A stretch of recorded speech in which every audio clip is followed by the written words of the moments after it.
actually, dyan maraming debate, no? Opo. Kasi pag pinag-usapan natin selection, we're always focusing on itsura, tindig, mga ganyan. But some of us who are medyo mas veterano ng konti, focus is more on pedigree. So what do we mean by that? Yung dugo, Yes po. yung stability ng bloodline. Una ng pansin ng karamihan ng ating mga baguhang nagsasabi. Madali na ngayon ang access sa manok eh. We Opo. have Expos, di ba? We have the social media. Opo. O-orderin na lang natin yung manok, tatawagin natin. But you have to really know kung paano pinalaki ang mga manok na yan. Dapat nakita mo. Kung para sa akin, kung seryoso ako, pupunta ako sa farm. Yes po. Or I only get from a breeder na kilala ko na talagang magaling magpalaki ng manok na hindi nagkakasakit. Because some diseases is passed down from parents to offspring. So ngayon, kung hindi tama yung hindi maganda yung vaccination protocol, for example, nung farm na kinuhanan mo, talaga magdadala ka ng sakit sa farm mo.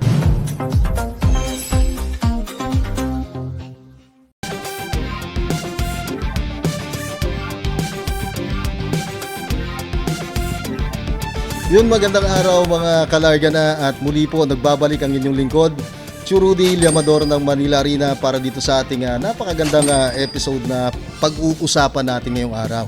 At ito po ang episode 52 kung saan pinamagatan po itong RA Superfly Masterclass. So bago natin ipakilala kung sino po ang ating bisita ngayong araw, so nandito po tayo ngayon sa Newport World Resort. Isang special na episode po ito. At syempre, ipapakilala ko po sa inyo ang pinaka-respetadong educator ng industriya ng sport natin, isang abogado, breeder, at higit sa lahat ang founder ng RA Superfly Masterclass, na hanggang ngayon kasalukuyan pa rin nagtuturo ng kaalaman tungkol sa industriyang ginagalawan natin. Walang iba kundi si Attorney Ryan Abrenica. Magandang araw po, sir. Magandang araw din, Rudy.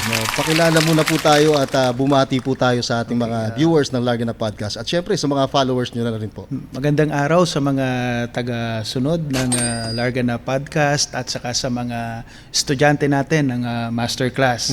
So, nandito tayo ngayon sa Newport World Resorts. So, ang ganda ng venue. Opo. Ng Larga na. Ano? Sanay ako, kikita ko yung studio, pero ngayon nasa likod natin ang paggaganapan ng 2026 Masters Yes Cup. po. 10 ito sa August 10 to Yes. 19.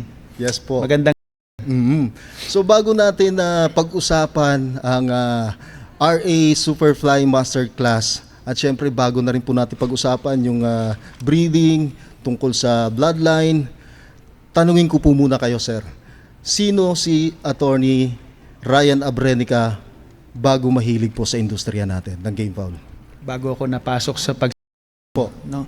So si Attorney Ryan Abrenica, first and foremost, isang abogado, no. So I finished my education at the UE College of Law.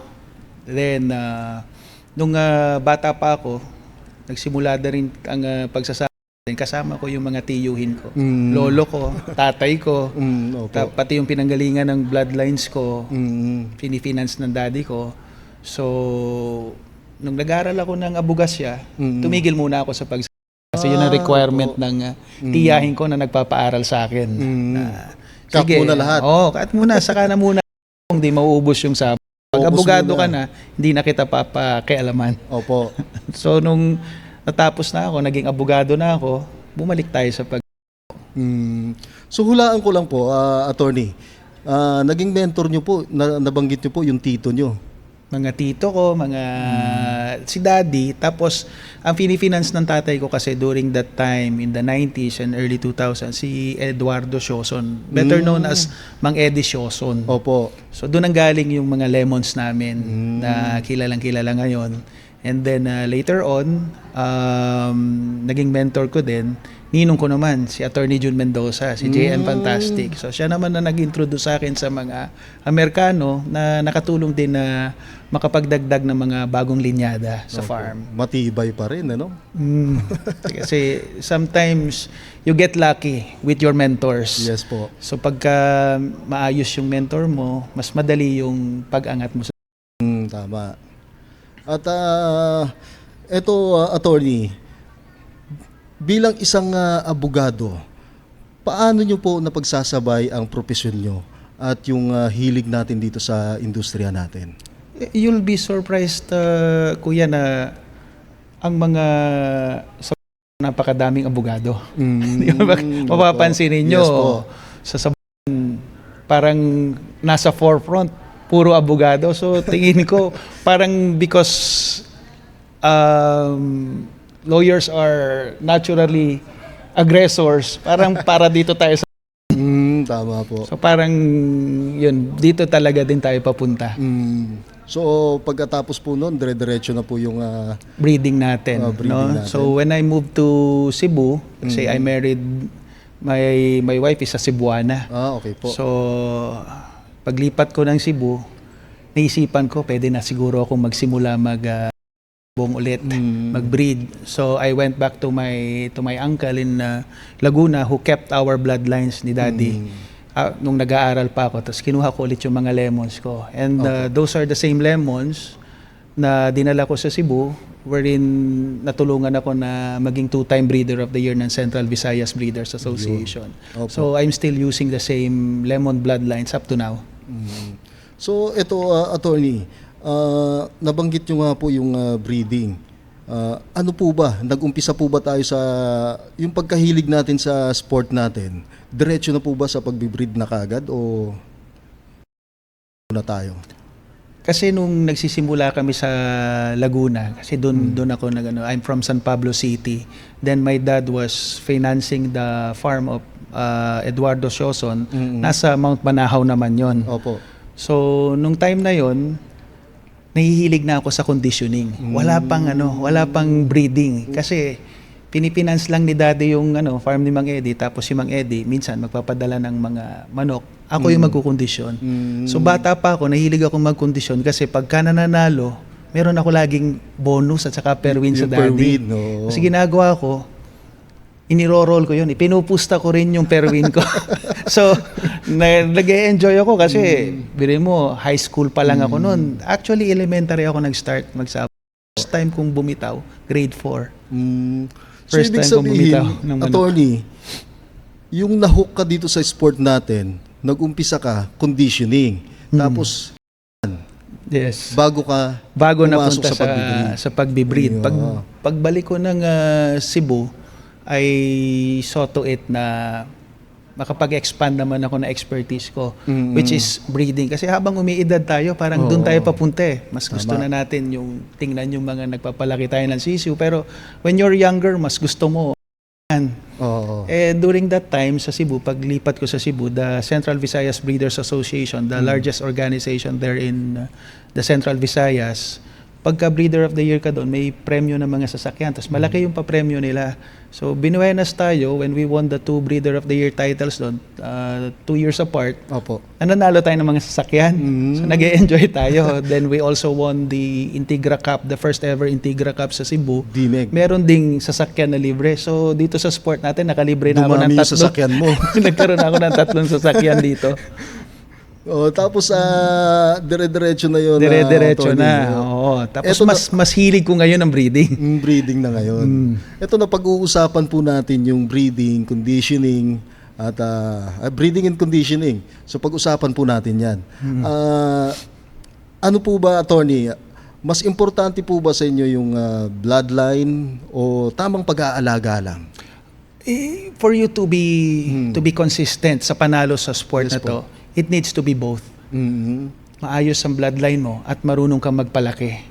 Lalo na kung lumalaki sa competition kagaya ng Pit Masters na talagang medyo masikip ang labanan. So kinakailangan maayos yung mismong manok, tapos marunong kang magpalaki ng malusog ng manok mo. Then bonus na lang na marunong ka pang magkondisyon ng manok. Tama.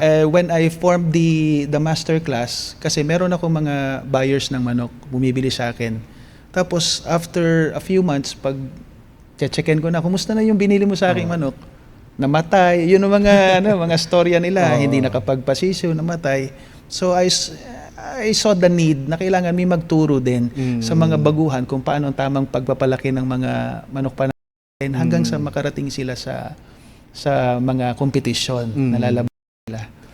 Ano po ba? Ito, nabanggit nyo na po yung school nyo po, yung RA Superfly Masterclass. So ano po ba yung mga itinuturo natin dito bukod sa conditioning, breathing, at sa gapping po ba? Nagtuturo din tayo? Yes. So the first day is mainly bloodlines, no? Bloodlines, breathing, selection, farm management, vaccination protocols, disease protocols, lahat. All in one. All Tapos in na yan. yes. Tapos second day, start na tayo ng preconditioning, conditioning, up to pointing, gaffing, and troubleshooting. So the masterclass is 2 days of discussions from shell to pit talaga. Complete talaga yung masterclass. Pag graduate mo ng masterclass, lahat ng kailangan mong malaman sa sa sport natin, yun na yun, nandun na yun. So kwentuhan mo pa kami konti dito sa schooling nyo po, dito sa masterclass nyo po. Kwentuhan nyo po pa po kami kung ano pa po ang naibibigay na aral para sa mga hanggang ngayon kasama na natin dito sa industriya na nanggaling po sa RA Superfly Masterclass. Oo. Pinakang tingin ko na kailangan na ituturo to every school that's involved with our sport, kailangan talaga focus sa healthcare. Yung tamang pagpapalaki ng ating mga alaga. Kasi right now, marami tayong challenges. Lalo na ngayon, may diseases ngayon tayo that we're up against like Marex. Meron pa tayong avian influenza na naging problema natin the past few years. So right now, the biggest problem is Marex, nakalat. So right now, nakikipag-ugnayan kami sa lahat ng mga veterinaryo as to how to properly manage this disease. Kasi I was the speaker for the PCPP, the Philippine College of Poultry Practitioners, the one representing our sport, game fowl. Nakita ko doon sa discussion ng mga vets na malaking problema to, pati hanggang broiler at saka sa layers. Tapos marami na ring farms na napuntahan ko sa Pilipinas, may problem ito. So kailangan magtulungan tayo, no? The schools, each school must contribute as to how to properly manage new diseases na nakakasira ng mga manukan, because I think that's the only factor na pwedeng kalaban ng ating sport, because our sport is really strong. No, even with the economic slowdown, akala natin kokonti na yung magbabanding, pero mas lalo pang dumami yung nabandingan natin this season. May economic crisis sa buong mundo, pero dumami pa rin. So wala tayong kalaban actually ang sport natin, but disease is something that can destroy this sport kung hindi natin pagtutulong-tulungan. Kung hindi natin maaagapan. Kailangan. So right now, the vets, meron naman tayong mga vaccines against these diseases. The problem is the price. Medyo mahal pa. So sana meron tayong ways as to how to maibaba ng konti yung presyo. Like the Marex vaccine, ako mismo, every time pupunta ang vet sa farm ko, I'm paying like 6,500. Ang problema, the ordinary mahihirapan na magbayad ng 6,500 per visit ng kung bawa 10 batches ka ng sisiw, bayad ka ng 65,000 sa isang maliit na pakabigat noon. Malaki-laki, mabigat yun. So there need to be this pagtutulungan ng mga organizations as to how to help the smaller members of the organization to avail of this vaccine, kasi talagang problem ngayon. Okay, attorney, bilang isang veterano, pagdating dito sa breeding, paano po ba tayo pumili ng mga broodcock at saka broodhen na gagamitin? Kasi actually, diyan maraming debate, no? Kasi pag pinag-usapan natin selection, we're always focusing on itsura, tindig, mga ganyan. But some of us who are medyo mas veterano ng konti, focus is more on pedigree. So what do we mean by that? Yung dugo. Yes po. Yung stability ng bloodline na gagamitin mo, no? So kung pag-usapan natin is broodcock lang, karamihan na sasabihin natin, kailangan ng broodcock mo high station, ganda ng hipo, tapos pag inispar, magaling dapat. So that is something na walang kinalaman sa pedigree. So more serious breeders focus more on pedigree. So ngayon nakakapanood ka ng ibang mga interviews with veteran breeders like Nene Abelio dati. He was talking about performance versus genetics. That's the same thing. When you talk about pedigree, you're talking about the genetic stability of a bloodline, which is more important pagdating sa selection, no? Kasi may mga bloodlines na hindi natin pwedeng sabihin natin, dapat high station yan. Eh, what about butchers? So Yes butchers are not high station, di ba? Low station yan. What about some lemons na kagaya ko? They're not high station, they're balanced medium.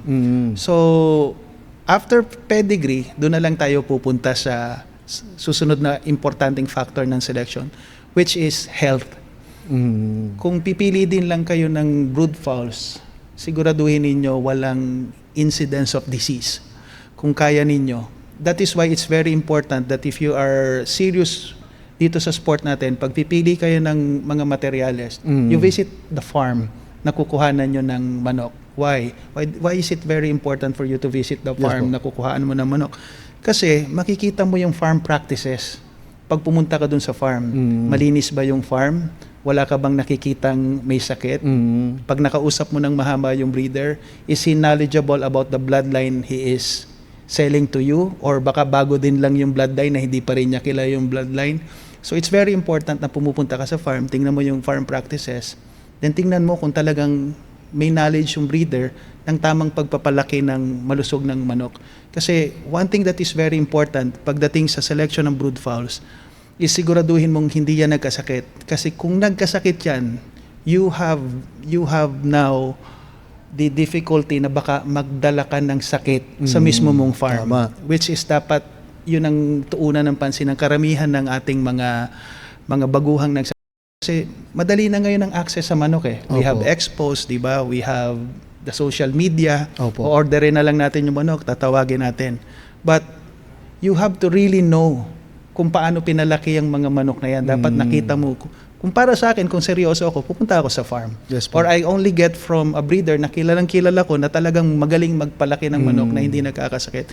Because some diseases is passed down from parents to offspring. So ngayon, kung hindi tama yung hindi maganda yung vaccination protocol, for example, nung farm na kinuhanan mo, talaga magdadala ka ng sakit sa farm mo. Now, pagdating naman sa selection, para sa akin, you need not be very specific when it comes sa, sabihin natin, station or gusto mo lang high station or ano. It needed to be balanced lang.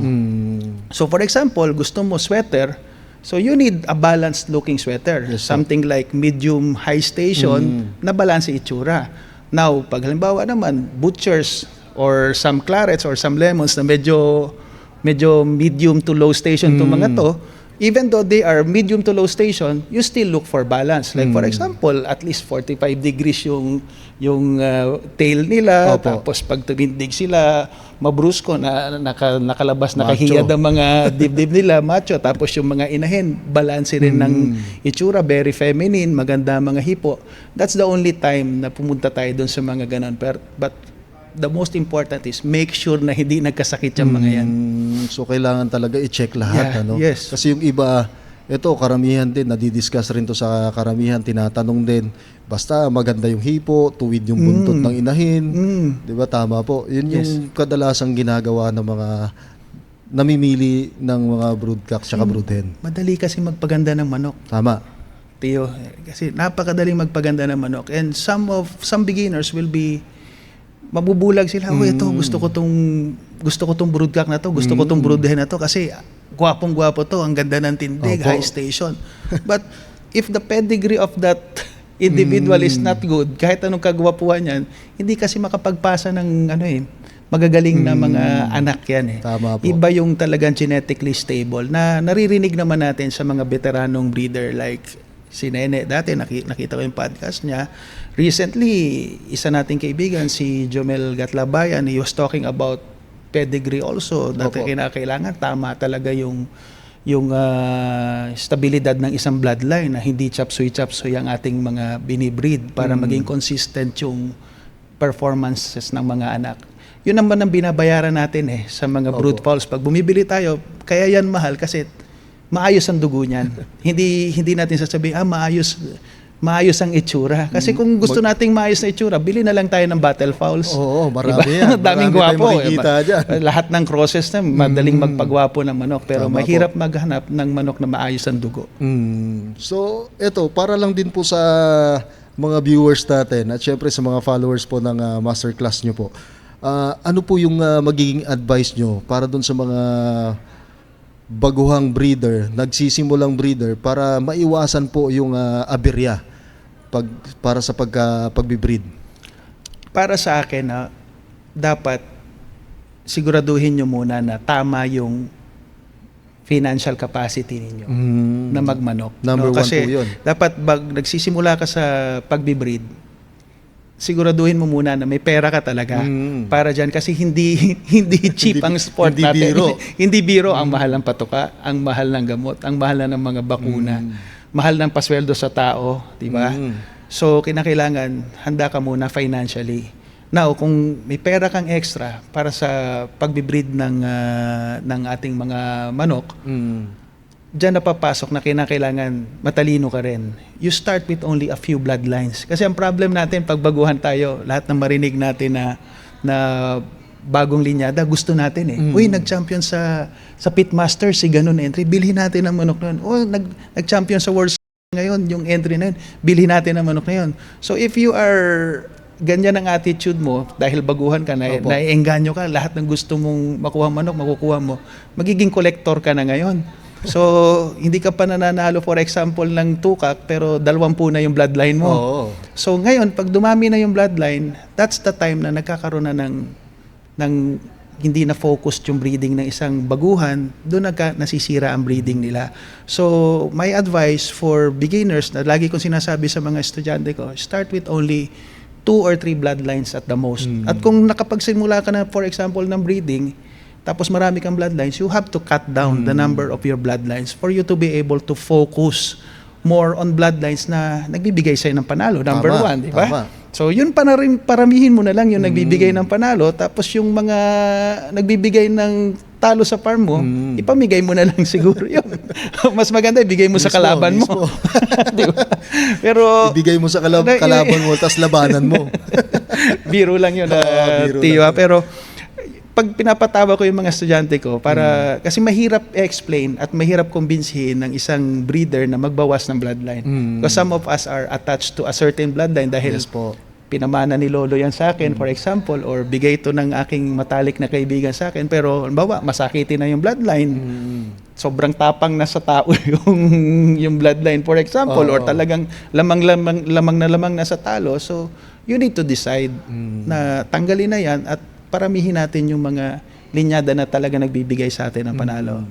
Medyo mahirap gawin to, pero if you are serious na magsimula ka ng maayos, cut down on the number of bloodlines, just retain the ones that are winning and then focus on them. Doon mo ibigay lahat ng oras mo, pagod mo, pera mo, and tingin ko, with that tip alone, tataas ang winning percentage mo because you're just focusing on the ones na nagbibigay sa'yo ng panalo. So, importanteng mapanood pala nila itong episode natin dahil marami tayong matututunan. So, speaking of bloodline, Attorney Ryan, ano po ba ang mga bloodline na hawak natin ngayon? Kilala tayo sa lemons Yes po, natin, opo. which I acquired from Mang Eddie Sioson. No? So, we got this more than 35 years ago. Opo. Earlier sa podcast natin, sinabi natin na my dad was the one na nag-finance ng entry ni Mang Eddie. And then, as a youngster, elementary Yes ako po. noon, Oo. natutulog pa ako sa farm ni Mang Eddie para turuan ng matanda na Okay. mag-breed, magkondisyon. Kasi hindi lang siya magaling na breeder, magaling din siya magkondisyon at magaling din siya magtari. So para niya akong anak-anakan, natutulog ako sa tabi ng matanda doon sa farm niya sa Mount Banahaw. Tapos pag nananalo, pag nakikita ko yung mga nananalo, kinukuha ko. Kasi si Mang Eddie was fighting pure. Okay. Oh, puro lemon lang ang manok nung matanda. Dahil nung time na yon, nagfi-finance ang daddy ko, ang manok lang na naalala ko, may mga ilang talisayin, lahat ng pula niya lemons at may ilang abuhin. But the lemons are the ones that I consistently get from Mang Eddie kasi yun yung nakikita ko na maganda yung cut. Hindi sila nag-aaksaya ng palo. Tapos mabilis manalo. Tapos kalimitan walang sugat. Tapos sinabi sa akin ng matanda nung mag-aaral na ako sa Maynila, alam niya natitigil muna ako sa nire-remind niya ako na, Ryan, wag mong kakalimutan ang lemon natin. Maraming dadating na bloodline na tingin mo baka mas gwapo dito, mas magaling sa kanila, pero as long as hindi mo iniiwanan to, hindi ka basta-basta may iwanan sa kasi ang timing ng mga lemon perfect sa long knife. Opo. Kasi single shot sigurado silang pumalo. May utak, may timing. So, yun yung mga karakteristik ng lemons na hawak nyo ngayon. Hindi lang pala na paborito nyo yung kulay, hindi lang na gusto nyo yung kulay ng manok. Yung fight style lang mas gusto style, ko. Kasi yung ugali ko rin mismo reflects the fouls na gusto ko kasi medyo di rin ako yung type ng tao na sugod ng sugod, nagdedesisyon ng mabilis. I think a lot before I do something. I think a lot before I say something. So parang yung lemon, it reflects my own character. Kaya sila yung nagustuhan ko. Later on, I added another bloodline through the help naman of my godfather, Attorney June Mendoza. So he introduced me to a lot of these Americans na laban sa World Sliders. So pagkatapos ng visit niya sa San Pablo, sa farm niya, papadala niya sa akin sa Cebu. There I met the people that are very close to Mel Sims, yung grupo ninda Bobby Markholt, grupo ninda Red Hot Cotam, ninda Randy Juga. Yun yung mga kasama ni Mel Sims. And then I learned from them na may manok si Mel na paborito ni Mel na hindi basta-basta pinapakawalan. And then I asked them, what's the bloodline? Sabi nila yung the Duke Halsey Clarets. Better known, kang tawag kasi nila dyan is Mel Sims Kelso. But the better term, the correct term is the Duke Halsey Clarets. Because Mel got them from Duke or from Kelso. Pero Kelso got them from Duke Halsey. Parang ganyan. So they are actually Clarets. So nakita ko sa farm ni Ninong Jun yung unang pinadala. Tapos sabi ko, nung ano yung mga straight comb na yan, dark, white-legged, black spur. Sabi niya, yan yung mga Mel Sims Kelso ni Bobby. Tapos nung nakita ko sa spar, sabi ko parang ito yung type ko na manok, ang lakas sa taas, ang ganda ng cut. Tapos pinadala niya sa akin sa Cebu. Then I crossed this with the hatches. I won my first breeder of the year using some of them. So after nun, tumawag ako kay Bobby sa States. Kasi naka-visit na sa akin si Bobby sa Cebu. Tawag ako kay Bobby, kinuha ko yung manok. I took some of your clarets from Ninong June. I crossed them on a hatch. Then I won the breeder of the year here. Can you send me some of them? So, pinadala niya sa akin. Naparami ko. And then I won again my second breeder of the year title after 4 years. So I won 2014, 2018. Then I still use some of them. So gustong-gusto ko kasi angat, single shot, tapos talagang maganda yung timing. Bihira silang pumapalo ng walang resibo So sabi ko, ito yung gusto ko na bloodline.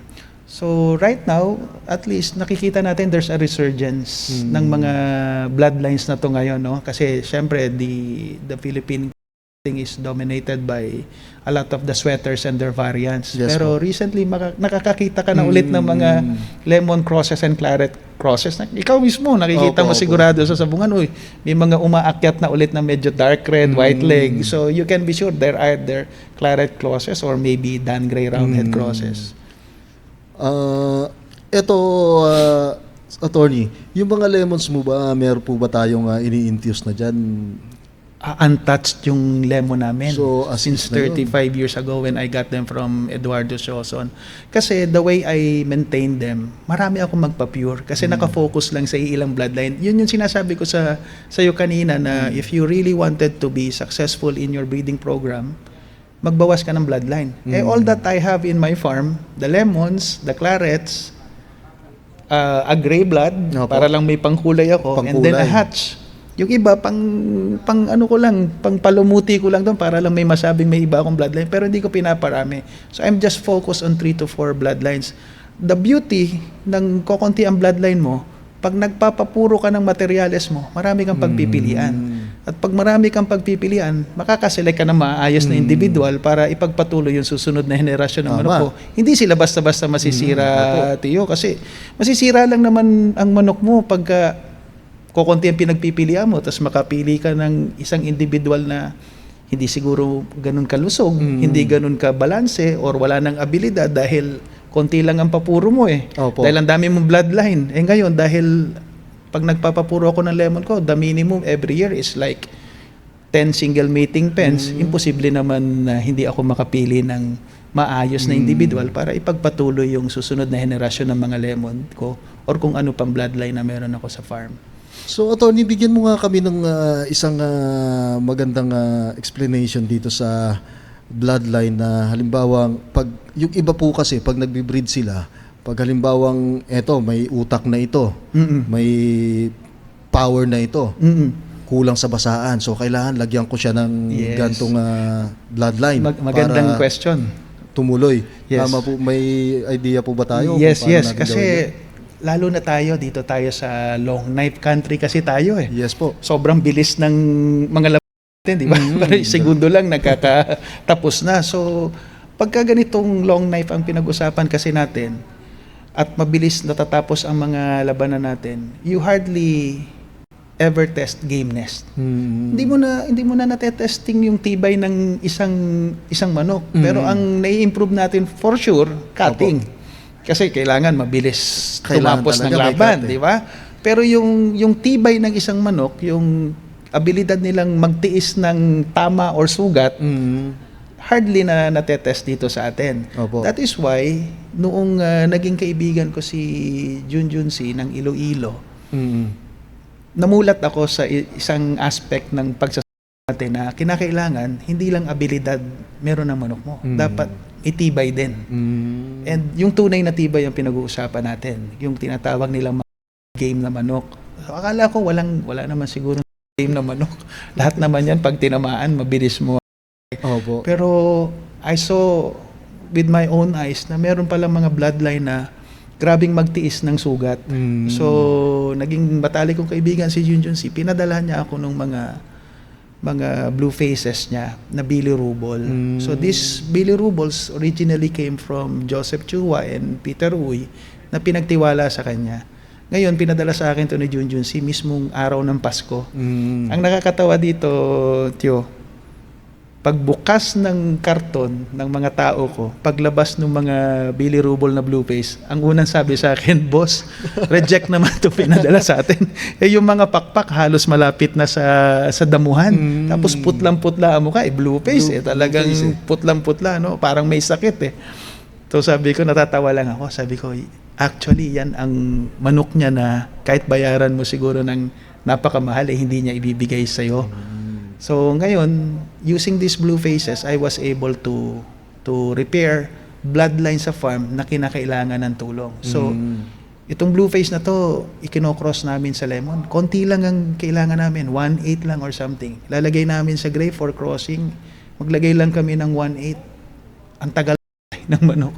Ibang klase silang magtiis. May mga kami na may fatal na tama. Usually tayo pag tinamaan sa kilikili, instant patay, di ba? Oo, dapa agad. Ito hindi namin ma-explain kung bakit kahit tinatamaan sila doon, iba yung extension ng buhay. Humihinga pa nga, nakakabalik pa sa cock house, humihinga-hinga pa, dapat instant patay ka eh. Tapos meron kami na iba na sa farm naman, mapapaaway sila, yung mga inahin mismo, kahit nakagulapay na sila kasi ilalagay mo sila sa hen range, makikipag-away sila sa inang-inahin. Pagkatapos ng isa, lilipat sila isa, kahit durug-durug na yung muka. Hindi nagkikwit na mga manok. Sabi ko, meron palang mga ganitong bloodline, akala ko wala. And then, that was the time na I incorporated these bloodlines, konting-konti lang sa ating mga ano. And then yun nakuha ko na yung sinasabi ng mga Amerikano. Kasi may mga kasabihan ng Amerikano Opo. Cutting will get you out of Egypt. But it is gameness that will take you to the promised land. Medyo malalim yung ibig sabihin, di ba? Para kung mahilig ka lang sa Biblia, ibig sabihin, kailangan mo talaga ng abilidad ng isang manok pumatay para makalabas ng Ehipto. Pero taon bago ka makarating sa promised land, sa Kainaan, so kailangan mo gameness. Doon ko naintindihan yon. And that culminated in my Breeder of the Year championships up to the Integra Cup na naintindihan ko na pag dalawa ng manok na parehas magaling ang parehas ang abilidad at parehas ang sugat nila, ano na Tio ang magpapanalo? Tibay na, gameness na. Kaya I remind my students never to forget gameness. Kahit konti lang maglagay tayo sa mga manok natin kasi makakatulong Parang insurance natin sila. Kung sakasakali. Ang problem, it's hard to look for bloodlines na ganito katapang kasi nga ang focus natin mga Pinoy ay cutting. So, nakahiligan mo na rin yung mga single stroker na panlaban. Yun ang hinahanap ko. Angat, tapos as much as possible single stroke, tapos may gameness behind them. Pero Tio, ikaw nasa Manila Arena ka, nakikita mo yung mga manok. I saw din the need for athletic bloodlines that are speedy. Kasi nga, napansin ko, hindi na pwede ngayon yung angat-angat sarado lang. May time noong una-una tayo angat sarado, panalo na, makauna sa taas, okay na, di ba? 20 years ago, 15 years ago, ganyan Angat sarado manok mo, lamang ka sa panalo. Pero right now, hindi Kailangan, pag nakuha mo sa taas, tapusin mo siya sa baba or else ikaw yung matatapos sa baba. Nag-iba. Nandun na rin yung gameness ng kalaban mo So, kailangan, hindi lang isang tusok. Kailangan multiple shuffler na rin yung...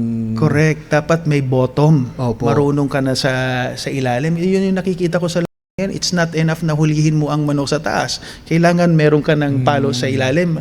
Because now nakita mo may advent ng bloodlines ngayon na sobrang lakas sa ilalim. Like for example, yung mga John Bishop Kelsos na nakikita ko sa mga estudyante ko na pag sumyapol, abot Mars. Grabe, ang haba pumalo sa baba. Sabi ko, delikado yung lemon ko dito. parang kailangan ko rin ng tulong. So, yun yung mga medyo pinaglalaroan ko ngayon sa farm ko. Bitutulungan ko yung mga clarets ko, yung mga lemon ko ng athleticism kasi hindi sila ganun ka-athletic More of brains and timing sila. Pero sabi ko, delikado to sa mga blagong bloodline na nakikita ko na parang hindi tumitigil pumalo sa ilalim. Parang delikado tayo dito. So, kailangan talaga sa sport natin you continuously improve. Even sa mga schools, I'm a teacher. I'm the one teaching all the subjects to my students. Walang ibang speaker, ang masterclass ako lang. But when I'm in front of veteran breeders, I see to it that I listen. Ako naman yung makikinig pagka may kaharap akong matanda because you learn every day. Hindi pwedeng sabihin mo sa sarili mo na ikaw lang yung magaling o alam mo na lahat. No. Ito. A few weeks ago, nag-shoot kami ng podcast ni Firebird, ni B-Boy, no? I was really impressed with B-Boy nung sinabi siya sa akin na, Attorney, alam mo, isa sa mga sikreto ko kung bakit hanggang ngayon, nananalo pa tayo kahit papaano. Pag meron akong pagkakataon matuto kahit sa mga bata, I grab the opportunity na may matutunan ako. So, nakita ko talaga kung bakit siya up to now. Bata pa ako, nagpapanalo na si B-Boy hanggang ngayon, B-Boy na yan. 52 na ako, may apo na ako, nagpapanalo pa rin siya. So, yun pala. Yun ang sinasabi niya sa akin. Never siya nag-stop mag-learn. Nagtatanong siya. Ako nga nahihiya Pag tinatanong niya ako, nahihiya ako magbigay ng information kasi legend Pero, doon ko nakuha na for you to be able to be relevant in this sport, just be humble, continuously learn, kung kaya mong may mapagtanungan at matuto ka pa, gumawa ka ng paraan na may madagdagan ng kaalaman mo. Ang ginagawa ko, may mga estudyante kasi ako, I monitor my students through group chats ng masterclass. So we have 72 batches now. So nakikita ko, may mga estudyante ako na grabe magpanalo. So hindi ba lahat naman ng school, parang tayo sa school, may valedictorian dyan, merong second honor, di ba? Meron namang mga regular lang na estudyante. Ganon din sa masterclass. Merong mga estudyante ako na ang bilis mag-champion. Tapos, meron namang matagal-tagal mag-champion ng konti. Pero, minomonitor ko yung mga mabilis mag-champion, tinatawagan ko sila. So, Tapos tinatanong ko, anong ginawa nyo na iba sa system natin? Tapos sasabihin nila, attorney, yung feeding natin medyo nilagyan ko ng ganito, in-increase ko ng konti ng protein, etc. etc.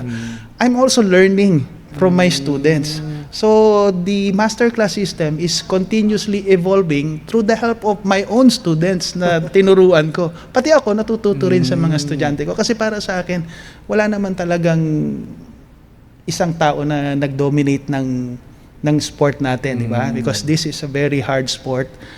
Napakatalas ng tari. Oo, tama. The knife is too sharp. Wala, hindi pwede. You cannot guarantee a win in this sport, but we can at least go for an average na maganda. And you can only do that kung continuous ka na humble and then you ask questions pagka meron kang mga pwedeng pagtanungan. So, ito, attorney, ano po ba itong RA Superfly? Asan po ba yung location nito? So At paano mag-enroll? ang masterclass talaga is based in Cebu. Pero right now, I am being sponsored by VNJ, Opo. Progressive Poultry at saka yung Stallion, B-Complex natin. So I have seminars then all throughout the Philippines now. Hindi lang VNJ, pati Supremo Infinity. Nagbibigay ng masterclass seminars all over the Philippines. Katatapos ko lang ang Nueva Ecija and then Tarlac. And then next month, di Polog City naman ako, Mindanao leg naman ako. So, ito, physical, ano na to? Oh, talagang pupunta kayo sa school. Two-day class yun. Ako talaga magle-lecture niyan from 8 to 5. Talagang chinatsaga ko yan. Chinatsaga ko. Tapos, after the Polog, meron akong susunod Batangas, courtesy of VNJ din. And then Metro Manila, meron din ako this coming August. So marami na lumilibot ang masterclass all over the Philippines. Buong Pilipinas na pala ito. Then ang tuition fee ng masterclass is Opo. 15,000.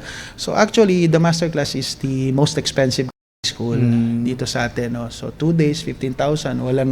Walang libreng hotel, ganyan. Only food, lunch and 2 meriendas. Then you have your diploma and then your book. Pero we offer a lot, no? So whatever I learned from Filipinos na talagang respetado dito sa pagbibreed at pagkukondisyon at pati na rin sa mga natutunan ko sa mga Amerikano na pinapadala sa akin ng Ninong June na mga breeder of the year din sa ibang bansa, I see to it na I get their knowledge and then share it with my students. Yun. And then I'm very happy na ang daming nagpapanalo na mga estudyante natin, no? So we have the masterclass has won the biggest derbies here in the Philippines, no? So a couple of months ago, 2 estudyante ko, one of them won the 11 WPC. Opo. Si Elsa Amurao, babae pa 'yon, ha? Yung Si Elsa Amurao, kilala mo, ni Attorney Bello. That's ang 11. Then the following week, nag-runner-up naman, estudyante ko rin, si Andre Padilla. 10 and a half ang nag-champion, 11 naman yon ng WPC. And then the first ever WPC na 12 noon. Kauna-una dito sa Resorts World ginanap. Opo. Sinda Erickson Laurente naman yan, mga estudyante ko rin sila. Opo, talaga no. So very active ang mga students natin dito sa WPC at Pitmasters. Attorney, nabanggit niyo po itong VNJ. Ano po ba ito? Okay, so ang VNJ is actually a distributor group, no? So pag-aari din nila yung Progressive Poultry Supply and Laboratories. So sila yung gumagawa ng grains natin kagaya ng Speed. Okay. Tapos sila rin yung gumagawa ng mga gamot natin kagaya ng Stallion B-Complex. Yung talagang Stallion, yung suot-suot mo, Chong, ngayon. Yan, no? Daming gumagamit niya ng mga estudyante ko sa Pitmasters at WPC. No? So what makes the Stallion B complex unique, meron kasing biotin at saka folic acid eh. Okay. Diba sumikat dati yung super vitamina, Opo. diba ang daming gumagamit, but the problem is yung dosage. Sometimes medyo nag-over manok or nag-overheat yung manok kasi mataas ang dosing. The Stallion B complex has the same ingredients, it also has biotin and folic acid, pero calibrated na namin para sa Philippine setting. So, isa ako sa mga nag-testing dyan, saka yung iba pang endorsers, and then I can really guarantee na the Stallion B complex is really made and designed for the Philippine setting. And it contains all the ingredients na nagpasikat doon sa super vitamina. And then nakikita natin sa mga dito sa Pitmasters yes at saka po. WPC. So, may pagkakataon po tayo para imbitahan yung mga kasama natin sa industriya na gumamit na itong mga produkto ng VNJ. Oo, gamitin ninyo yung produkto ng Progressive Poultry Supply at saka ng VNJ kasi ang may-ari ng mga to, sinda Ma'am Vicky Tobiano, si Ate Jinky, at saka si Nino Tobiano, itong pamilya na to, they are sticklers for perfection. Grabing ka-perfectionist nitong mga to kasi lagi ko silang kasama. No? Pagdating sa ingredients, they do not spare a centavo. Para sa kanila, di baling medyo mahal ng konti yung produkto natin, pero dapat quality. Yes, hindi natin titipirin. And it so happen na hindi rin sila mahal. Very affordable din yung kanilang produkto. And then ang tagal nila naliligaw sa akin. Dati naman akong nasa ibang companies, tagal naliligaw sa akin na VNJ. Tinanggap ko yung VNJ because they are like family. They treat their endorsers like family. Then nakita ko sa kanila yung dedication nila na ma-uplift ang game fowl sector natin at matulungan ng karamihan nating mga breeders through their products. Napakarami nilang maayos na mga produkto na kayang-kaya natin. Kayang-kaya ng bulsa ng ordinaryong magsasabong. Kailan pa ito nagsimula, itong VNJ, attorney? Napakatagal na nila kasi bata pa ako. Progressive kasi Poultry na sila, di ba? naririnig ko na yan, Nasa EDSA yan. Oo. Yung pag bumibili tayo ng gamot, pupunta ka ng Progressive Poultry Supply. Yung family nila are actually importation magnate ng grains. So si Daddy July Tobiano, 1960s pa yan, nag-i-import na ng grains sila. Sila ang kauna-unahang gumagawa ng mga concentrate grains sila din ang nagsusupply. Kung tama lang ako 1969. Yes. 1969. Yes, ganun katagal. Kasi elementary pa lang ako, pupunta kami ng EDSA para bumili ng gamot sa sa Progressive Poultry So ibig sabihin, subok na ito. Subok na. So, Saka alam niya ng mga lihitimong mga magsasabong, yung mga tahor, alam na nila yung mga produkto ng Progressive Poultry. Oo, sa mga hindi pa nakakasubok itong produkto ng VNJ, mga senyores, mga kalarga na, subukan po natin 1969 pa, nag-umpisa na ito. Tsaka hanggang ngayon, kalakas pa rin. Malakas pa rin. So, effective ito. So, nabanggit na natin yung VNJ attorney. Bigyan muna natin ng daan. Pasalamatan lang po muna namin itong partners and sponsors ng Larga na Podcast. So, nandyan po ang Divina Law. Ito yung partner ng Larga na Podcast. Makikita nyo po, pwede nyo pong i-research yan sa www.divinalaw.com. At syempre, pasalamatan din natin ang Aurora Bistro. So, located po yan, ground floor, lobby, Pacific Star, building Senator Hill Puyat, Makati. At ang Bistro Aurora po, dyan sa The Podium Mall, Mandaluyong City. At syempre, pagka may kinakain kang masarap, mauuhaw ka. So, nandyan din po ang ating sponsor. Syempre, maraming salamat po sa ating Pilipinas Purified Water ni Honey U. Ayan, maraming salamat po At syempre ang ating VNJ Distributor Corporation, tama? Corporated. Progressing Poultry Supply. Dyan sa 1013 De Los Santos Avenue, Quezon City. Maraming salamat po sa ating sponsors and partners ng Larga na Podcast. So, ituloy na po natin ito, Attorney Ryan. Pag-usapan naman natin itong conditioning natin. So, ito yung tanong ng karamihan na madalas din may debate. Paano po ba malalaman o palatandaan na tama na po yung nakahanda na po ng maayos itong ilan nating mga alaga? Okay, so we are talking before pumasok sa pointing. Yes Kung po. pwede na sila. Oo, tama. Pwede na sila for selection. Actually, marami tayong nakikita physically, no? So first, para sa akin, kung pipili ka talaga ng siguraduhin mo maganda yung pula ng mukha ng panlabas. Because nandun talaga yun nasa face nila yung health nila. So ang hinahanap natin pula dito is not just the regular red kasi merong mapula nga pero mapusyaw na pula. Kailangan mo talaga dito is crimson red, no? So you need that color in their face na talagang mapulang-mapula. Sometimes it extends up to their joints. Minsan nakikita mo na rin yan hanggang sa mga daliri nila sa kilid, di ba? Nakikita mo yan. Minsan sa kaliskis nila sa kilid, pulang-pula. That's a sign kasi na mataas ang RBC nila or yung red blood cells nila. So mas mapula ang mukha, mas mapula yung kanilang mga kaliskis, ganyan, yung mga joints nila nakikita natin, mas mapula. Sometimes up to the eyes, mapansin mo, dating mapula pero mas lalo pang pumupula.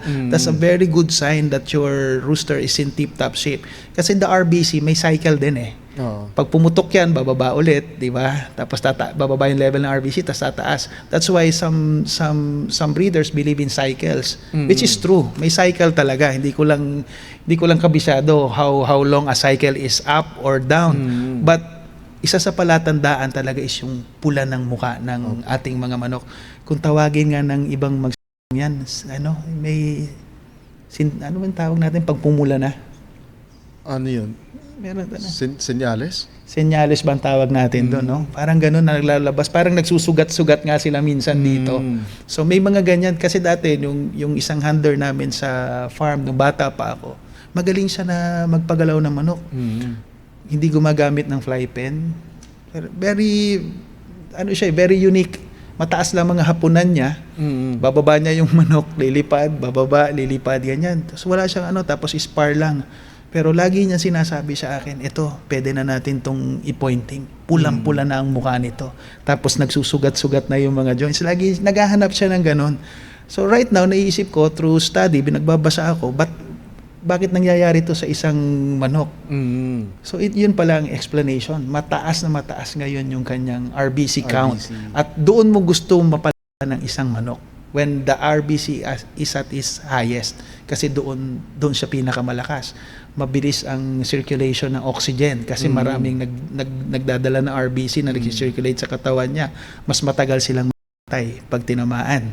Kasi mataas din yung red blood cell count nila. Mataas din ang testosterone levels nila pag mataas ang RBC.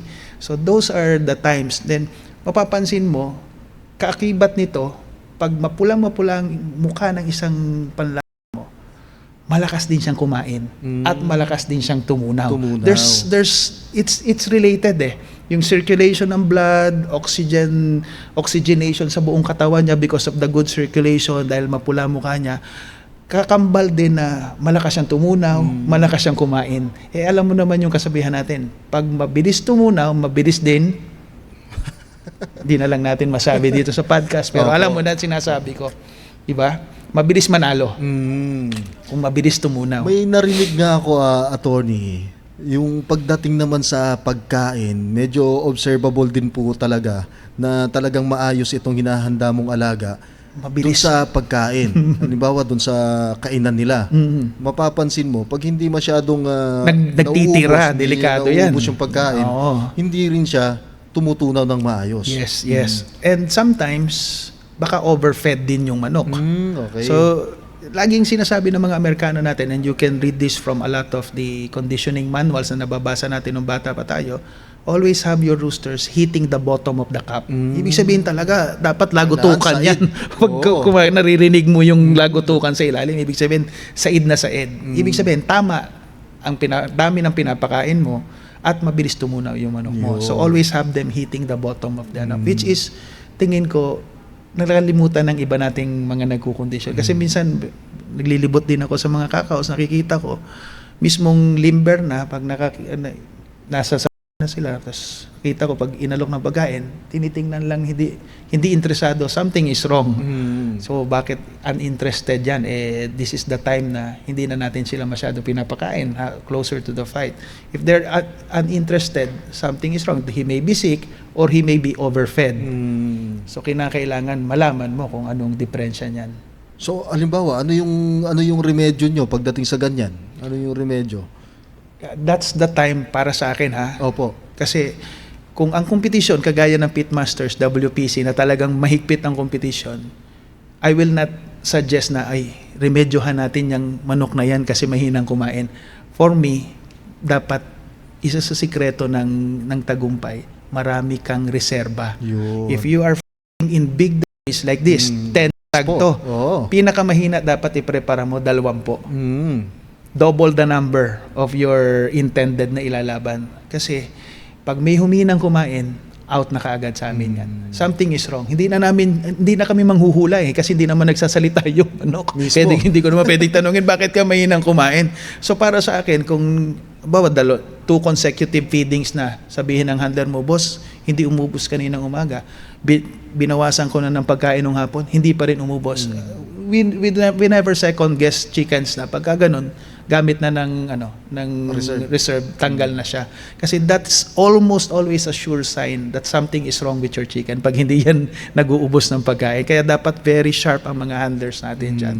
So ito, attorney, ang sabi nyo nga po, pwede pa tayong magpalit yung hindi pa tayo... Kung nagpo-pointing pa lang tayo, no? Nasa farm pa lang tayo. So paano po ito? Ito yung magandang tanong. Paano po ito pag halimbawang nandito na tayo sa pin? Hindi na natin kailangan na tayo, di ba? Tapos may diferensya yung manok ano natin. Yung ginagawa natin troubleshoot doon? Okay, usually, ang start lang muna, pag ang isang manok medyo mahina kumain or mahina magtunaw, makikita mo yung ibang handler, i-scratch muna yung mga manok. So sometimes kasi baka over na lang sa kulong, di ba? Hindi na sila nagagagalaw sa kulungan. Pag wala sila masyadong activity, naturally mag-slow down yung digestion nila. Opo. So makikita mo yung ibang handler, pag nararamdaman nila na, uy, may sabit-sabit, mabagal tumunaw itong manok, pinapalakad nila ng gusto yung mga manok, tapos i-scratch nila. Ngayon, if they are still not digesting well, pupunta na tayo dun sa mga extreme cases ng, lambawa, ayaw talagang gumalaw ng manok. There's one thing you can do. You will see a lot of these Americans, sometimes sa mga puti, may dalang inahin. May dala silang inahin. Paano yun? Why? Ikaw, Cho, anong nararamdaman mo kahit may lagnat ka pag nakakita ka ng chicks na sexy? Lumalakas ako Oh, see? That's the reason why ang iba nating mga na nakakaintindi, nagdadala ng inahin sa Kasi pag off ang manok nila, pakikitahan lang nila ng babaeng manok, gumagalaw. Now, meron pang advanced technique diyan. Sige po. Bawa, nakalimber yung manok mo, tulog. Nilabas mo yung inahin, gumalaw siya ng konti, pero parang kulang pa rin to. Magpapakamatay ito pagdating sa ruweda. Ang gawin mo, kunin mo yung iyong pecker, yung panusik mo, panuka mo, ilagay mo doon sa inahin, sa katabing pen. Ngayon, yung iyong off na manok na ayaw gumalaw, pag nakitang binababahan yung babae, anong magiging galaw niyan? Ay, magagalit ka talaga diba? naman. Ikaw, pag inagawan chicks mo, anong gagawin mo? Ay, gulo na yun. Oh, see? So, biglang gagalaw yung manok. That is one of the ways, nakita ko to sa mga puti how they troubleshoot. Meron pa. Ano pa? Aba, marami to. Ito. May parang kung hindi pa rin siya talaga magpakit, biro mo, nakita na inagaw na yung chicks mo, tapos tutulog-tulog ka pa rin. That's the time, siya na mismo ilagay mo. Ikaw, anong maramdaman mo pagka... wag na natin pag-usapan. Shoutout sa'yo sa misis ko shoutout ko lang Diba? Diba? So, ilagay mo siya doon, makita mo, magigising talaga siya. Tapos usually, pag nakita mo, pag nilagay mo siya doon, first thing na gagawin niya, lalo na kung hindi siya tumutunaw, kaya siya hindi gumagalaw, ayaw nang gumalaw yung digestive system niya. Pagkatapos niyang bumaba doon sa inahin, magdadump yan ng malaking ipot. Something happens pagka nilagay sila sa inahin. So that is one of the extreme measures na ginagawa ng puti. Meron pa akong bonus sa ating mga listeners dito sa Larga na, kasi minsan nyo lang ako nai-invite. Gusto ko makapag-iwan dito ng magandang lesson. Extreme case, nilagay mo na sa lahat ginawa mo na, ayaw pang gumalaw ng manok mo. That's the time, ispar mo na siya. Pero ispar na lang, banggain lang siya na gano'n. Pangga na gano'n, tapos tingnan mo siya pag gagalaw. Because something happens, pag naspar mo na siya or na siya, they will release something that they're hiding. And what is it? That's adrenaline. Pag nag-release ng adrenaline yan, kung hindi babagal man siyang tutunaw yan, mag-start siyang tumunaw, mag-start siyang gumalaw. So yun yung mga remedyo natin pag talagang off na yung manok. Some Americans give stimulants, but that is dangerous Pag nagbibigay tayo ng stimulants, hindi mo alam ang mangyari sa isang manok because 2 kilo lang yan. Pero natural ways that you can do, pakitaan ng babae, pakitaan mo ng binababahan yung babae or mismong siya yung pababihin mo sa babae, and lastly, kung talagang ayaw pa rin gumalaw, that's the time makikita mo mga puti. I-ispar nila sa mismong Tiga lang, ano. Yes, tapos makita mo gumagalaw. Kesa naman wala kang gawin na natutulog-tulog yung manok mo. Kasi sometimes, kalimitan talaga, if they are not moving, there is something wrong with their digestion. And laging problem natin kasi, pag nagpo-pointing at pag nasa kulungan, is always digestion. Why? Kasi nakakulong na, ilang araw na silang nakakulong eh. Pag nakakulong na ang isang manok sa maliit na kulungan, naturally, bagal talaga silang tumulaw. Kasi hindi sila gumagalaw. Hindi naggagalaw. So, you need to wake them up. Kung ano mang klaseng panggising gawin mo. Sometimes, kung malayo pa ang laban, ginagawa ng mga Amerikano, they just dump their roosters more often. Kung halimbawa, nagdadump ka ng rooster every 2 hours, di gawin mong every hour. Okay. Para kasi the more na sila'y umiipot, the more na sila'y nag-start umempty, the more na start silang gaganda ang pakiramdam. So parang tao rin talaga. Yes. No? Yes. So yung floor director natin, marami nang natutunan. Pagdating sa troubleshooting, dun sa mismong pit na. Una, chicks. Pangalawa, chicks. Pangatlo, chicks pa rin. Pag sa anong tawag datin sa mga Hindi ko alam yun ah. Ikaw na attorney, ikaw na bahala Hindi, magsabi. kasi talagang brusko yung mga mga sabungero. Hindi naman tayo pwedeng hindi tumitingin sa chicks kahit papaano. Ang misis ko, ang ganda ng misis ko, pero pag nakita niya akong tumitingin sa chicks, hindi yan nagagalit sa akin. Hindi nagagalit kasi natural lang daw na titingin tayo sa chicks. Pag hindi na tumingin sa chicks, baka iba na yung kasarian natin ngayon yan. Medyo may advice tayo ng konti ha. So, eto attorney, napag-usapan na natin yung tungkol sa breeding, sa bloodline, pati sa conditioning. So, eto, founder ka rin daw po nito, ambassador. Oo. Tama po ba? National ambassador Eto, tayo. gusto kong matutunan din ito. Medyo exciting din tong part na to. At kasama natin dito ha. Kasama natin ngayon yung kasama natin ngayon. mga partners natin dito. Oo. O kung tawagin to, Farm Buzz. Yun, i-introduce mo na, attorney. Susunod natin pag-uusapan yan, Joe. So ayun po, at nag-cut lang tayo ng konti at continue pa rin to sa ating episode 52.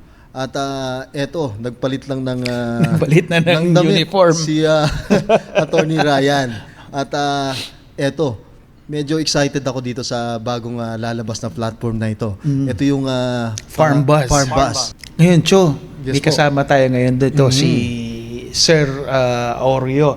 So Sir Oreo, isa siya sa ating mga kasamahan dito sa ating app na kung tawagin natin Farm Buzz, no? So itong Farm Buzz halos parehas din to ng Facebook. Ba? Pero ang problem natin sa Facebook, minsan marami tayong kalaban diyan, yung maraming restriction. community standards, yung restrictions nila. Pagdating dito sa Farm Buzz, tayong bida dito. Sino po ba itong kasama Kaya natin? nandito yung isa sa founders ng Farm Buzz. Walang iba kundi si Sir Oreo. Sir Oreo, paki-introduce ang sarili mo. Yun. Magandang umaga mga kalarga. So it is a pleasure for us to be here. Ito yung first exposure natin as a Farm Buzz company. And napakaswerte ng Farm Buzz to be invited through Sir Migs. And of course, kasama natin yung ating idol, si Atty. Ryan Abrenica. From our previous episode, naintindihan natin, kilala ng larga na kung sino si Atty. Ryan Abrenica, naiintindihan natin kung bakit pinili ng Farm Buzz na maging national brand ambassador, our brand champion, si Atty. Ryan Abrenica for the game fowl industry to represent Farm Buzz. So, think about Facebook. In layman's term, ang Farm Buzz ang magiging Facebook natin sa industriya. Ito, magandang topic ito at sigurado maraming tatangkilik dito sa platform na ito. So ano pa ba yung mga aabangan natin dito sa Farm Buzz? Yep. Balik muna tayo sa history kung bakit Okay. nabuo ang Farm Buzz. Sige po. One of our founders ng company had a vision 2 years ago about being in the industry, tapos nagkaroon ng isabong. And starting from then on, nahirapan tayong makapag-express at ma-build yung community na hinahangad natin on how ideally we should be. May mga nakiusap kami, not only yung mga vloggers, but even big companies na nasa industriya natin, natitake down ng pages, natitake down ng post. Hindi natin ma-express or magawa yung community that we need to build. And we were able to conceptualize the idea kung paano natin mabibuild yung community kung saan, sabi nga ni attorney, tayo ang bida. Mm. So, flashback, 3 months ago, through our friend, nakilala natin si attorney. And we were able to give him the idea what we want to build. Sumugod kami. Pumunta kami sa Nueva Vizcaya sa isang mini masterclass ni attorney. Right there and then, short talk, wala pang 10 minutes. Sabi namin kay attorney, meron kaming vision, itong gusto namin gawin. He shook our hands. Gawin natin. Sabi Deal niya. na agad. Deal. And not only that, sinabi ni attorney, invite niya kami, ibigay niyo sa akin yung idea. I want to build the idea, treating you just like a family. Pinalipad kami ni attorney sa hometown niya sa Cebu. And that's where it all started. Kasi, Cho, Yes napansin mo naman na lahat naman tayo dito sa industriya na to, gusto natin na makita rin yung pinaghirapan natin, di ba? Gusto natin minsan, lalo na yung mga ibang breeder, kahit man lang makapag-post tayo ng spot natin, Yes po. hindi na natin nagagawa yan. Oo. Minsan nga, kahit manok na naka-cord lang, ma-take down ng ano ko ano ka na kaagad. Kahit yung mga nakakulong, yung mga Oo. nakakulong na alaga natin. Actually, marami tayo dating social media platforms na ginagamit ng mga kakaking school natin, no? Mga classmates natin. Meron dati TikTok. Unusable. Hindi na natin halos magamit din. Sobrang higpit na rin ng TikTok. Then, YouTube. Lalong hindi. Oo, talagang- Lalong hindi. And now, nakapansin natin na nararamdaman na natin na unti-unti na rin pahigpit ang Facebook. So sabi ko nga nung pumunta sila sa akin, high time na magkaroon ang isang social media platform na tayo ay malayang nakakapag-enjoy ng Yes, ating tama. laro, di ba? Kasi para sa atin, para ikaw or ako or sino mang breeder, isa sa mga gustong-gusto natin minsan makapag-post man lamang tayo ng gwapo nating alaga, di ba? Breeding pens natin na or cord area natin. Pero right now, ang dami ng restrictions. Ako ilang beses na ako na bingo eh. isang Facebook page ko, almost 200,000 followers. Na-taken down yun. So, meron ding iba, tayo ng mga kasama sa industriya na ganun din, na sobrang nangihinayang kasi for the longest time, ang hirap magbuo ng followers tapos all of a sudden, wala na. Mati-take down din. Mati-take down din. Tapos kung hindi man yun, videos mo, Damay mataken na down lahat ng eh. videos Lahat mo. na yun eh. Oo. So, pagdating dito sa farm bus, ang una kong hiniling sa kanila, sabi ko, Oreo, pwede ba natin gawin ng farm bus na hindi ganun kasing higpit ang restriction ng ginagawa ng Facebook? And sabi niya, walang problema, attorney. Tayo mismo yung pulis doon eh. Oo. So sabi ko sa kanya, basta siguraduhin mo lang na talagang kung ang logo natin is tayo ang bida, siguraduhin natin talagang Oo. tayo ang bida dyan, no? Na malaya tayo na nagagawa. Yung mga gusto natin gawin, makapag-post man lang ng natin. Tama. Kasi minsan, meron sa atin ang gaya ko, 3355. Pag napumusta ng 11,000, ninenervyos na ako. Pero ang pinaka yung Oo, tsaka diba? napapanood. Napapanood, di ba? So, yun lang naman ang kasiyahan ng isang ordinaryong tapos napapagkait pa natin. Hindi pa natin yun magawa. Tama. So, with farm bus, yung mga bagay na yan, malaya na magagawa So, ng may- isang breeder. So may freedom lahat ng mga kasama Yes. natin sa industriya na Yes. mag-post dito sa farm bus kahit kahit yung mga sayaw nila. Yes, yung yes, mga- yes. At saka maganda nito, Chu, dahil brand ambassador nila ako, nangako ako sa kanila, medyo mahal ang masterclass para sa ibang ordinaryong Opo. with farm bus, maglalagay tayo ng free videos. Kagaya ng ginagawa ko sa Cutting Edge, pero it will be exclusive for farm Farm bus. bus. Farm Buzz Na Academy. talagang gawa tayo ng Farm Bus Academy powered by the masterclass. Tapos magtuturo tayo ng Okay. mas marami kasi ang sport natin nakadepende to sa mga beginners, Joe. Alam mo yan, Tama. 90% ng mga beginners yung maliliit. Opo. So the only way to protect this is to teach them. Or else magki-quit yung mga yan. Wala na tayong entrante, di ba? Tama, They form oo. like 90%, ilan lang naman talaga yung 10% lang talaga yung malalaking entries or may mga kaya talaga, pero 90% of them belong to the small time group or yung medium scale na at the most.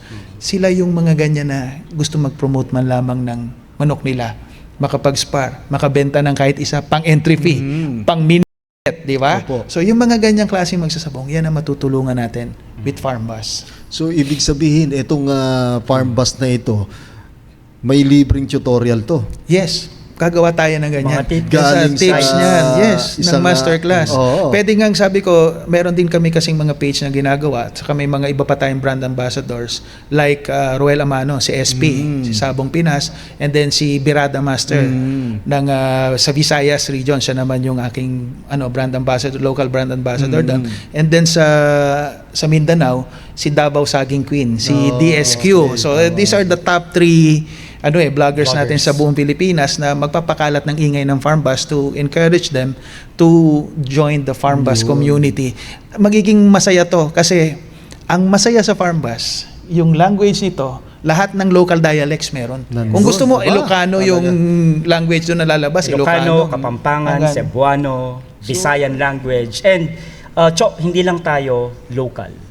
We will also national, go international, global tayo. So friendly user din itong Farm Bus. Pati United States, target yan, up to the Spanish-speaking countries like Mexico, na meron ding So, kasi sila, mas lalo na, kung pakiramdam ng Pinoy, restricted tayo, lalo na yung mga Amerikano, at saka yung mga kaibigan natin sa Mexico, kung saan buhay na buhay din ang sport natin. So makakasama natin sila ng malaya dun sa Farm Bus. Tapos magkakaintindihan tayo kasi pwede silang maka-choose ng language Ang problema, baka hindi tayo marunong mag-Espanyol, edi pindot lang tayo ng app ng parang Farm Bus. nata-translate lang din May siya, intindihan natin. So yun yung mga features kasi ginastusan nila tong Farm Bus Sabi ko sa kanila, paano pagka 1 million na yung subscriber, baka naman mag-crash yan. Sabi nila, attorney, hindi kami mapapahiya sa iyo. Kaya sabi ko, siguraduhin nyo na kaya niya maka-accommodate up to more than 1 million for starters kasi napakarami talagang mga classmates natin na talagang interesado dito. Dito lang tayo sa Pilipinas. Gaano karami tayo? Ang dami. Pinakamahina tayo siguro, we're no less than 20 million. Something like that. So, expected ko with Farm Bus, pinakamahina on the first year, we have 1 million subscribers na dito. May komunidad na talaga tayo na malaki. What more pag sumali na yung mga classmate natin sa ibang bansa. So, magiging masaya to na komunidad. Sabihin na nating 20 million yung subscriber natin sa... Para ding Facebook Pero na. dito sa Farm Bus, baka maging 40 million yan. Kasi katulad sa akin, sa Facebook, 2 yung account ko Tama. Totoo. May ninja account ka? Oo. So, eto, medyo na-excite ako dito sa Farm Bus na to. Kasi eto, dito lang natin mailalagay. Walang restriction para pagdating dito sa sport natin. Sir Oreo, kailan ba natin maaabangan ito?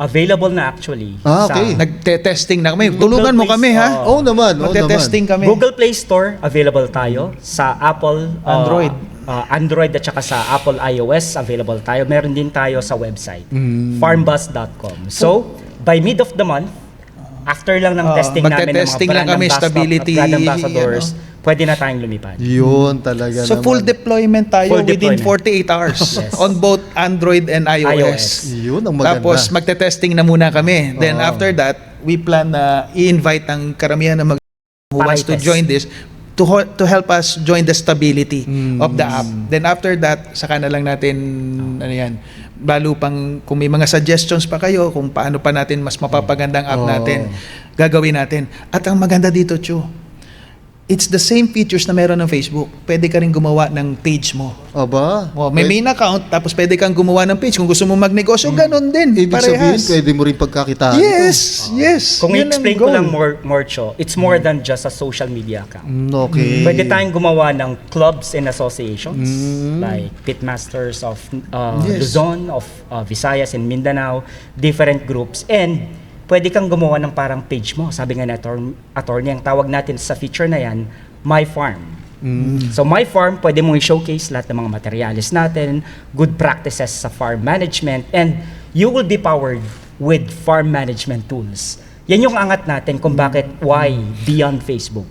Tutulungan ng breeding Breeding techniques, Okay. breeding tools, ibibigay ng Farm Buzz to power up the farm na mga kasama natin sa Yun. industry. So, ayan po mga kalarga na podcast, abangan po natin ang launching ng Farm Bus. Farm Bus. Siyempre, kasama natin dito ang ambassador at founder ng Farm Bus, yung bumubuo po ng Farm Bus. At maraming salamat po sa lahat ng mga viewers natin na nakikinig at nanonood pa rin dito sa Larga na Podcast. Sir Oreo, may tanong lang ako. Yes, sir. Magkano ang subscription dito sa Farm Bus? Yan ang pinakamasaya. Pinakamasaya. May story yan, Chok. Oh, sige po. So with the help ni attorney, nag-brainstorm kami kung paano yung mga tamang presyo ng app natin. Nagsimula yan, meron kaming create na monthly subscription, semi-annual subscription, up until sa recommendation ng attorney, pwedeng one-time annual subscription, murang-mura mga kasama. Kano? Just 299 pesos for Ba, the entire 29 year. pesos a month. Affordable masyado. Less than attorney Oo. kasi 299 lang siya for one entire year. So, ito isipin mo. Kasi, ang sabi ko sa kanila, ang kalaban pa rin natin, Facebook. Kasi libre yon. I was wrong. By the end of the year, may bayad na rin ng Facebook. Okay. Mga meta accounts will have Mga meta accounts subscription will have a agad. subscription, $22 I think per account. So, mas malaking mura kami at 29 pesos a month. Tapos kung yearly subscription, nakatipid ka pa ng 2 buwan kasi Oo, 299 na talaga lang. naman. So, napakaganda talaga nito, no? Kasi sino ba sa ating 299. Nag-e-enjoy ka. Nagagawa mong malaya yung gusto mong gawin. Tama.